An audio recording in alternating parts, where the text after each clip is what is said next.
So moist air is a binary mixture, so it means that if we want to properly describe the thermodynamic state of one system of moist air at equilibrium, we need to define properly three independent variables.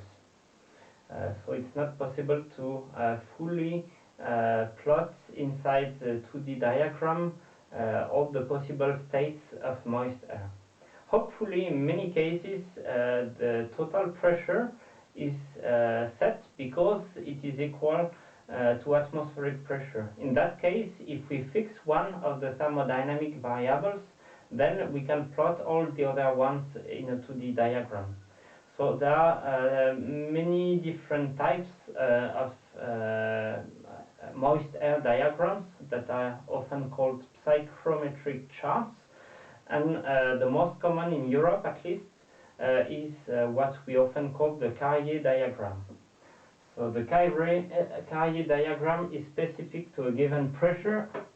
So when you have a diagram, the pressure at which the diagram is valid should be written somewhere on the diagram.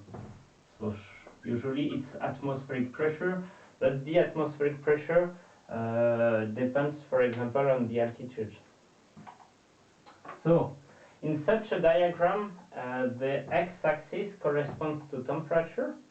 It's usually written in degrees Celsius most of the time. And the y-axis, that is usually drawn on the right-hand side, corresponds to the moisture content. And the moisture content is in mass of water per mass of dry air. So it's usually grams of water per kilogram of dry air. So in such a diagram, the first thing that we can see is the big saturation line. So the shape of this saturation line looks like an exponential because the saturation pressure of water increases exponentially with temperature. So for this reason, it has this shape. And because the moist air needs to be below or equal to saturation, only this part of the diagram will describe possible points of a moist air, and all this part of the diagram is not really used. So the saturation line corresponds to relative humidity of 100%, and other ISO lines of relative humidities that also have this exponential shape are usually drawn on the diagram. On this diagram you can also see the ISO enthalpy lines.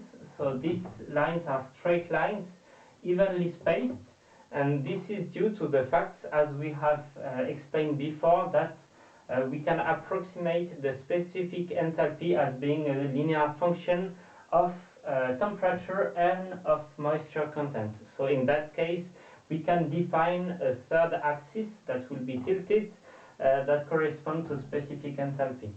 And finally, we can also read the specific volume that is expressed in cubic meter per kilogram of dry air, and this specific volume is also shown by straight isochoric lines, evenly spaced also.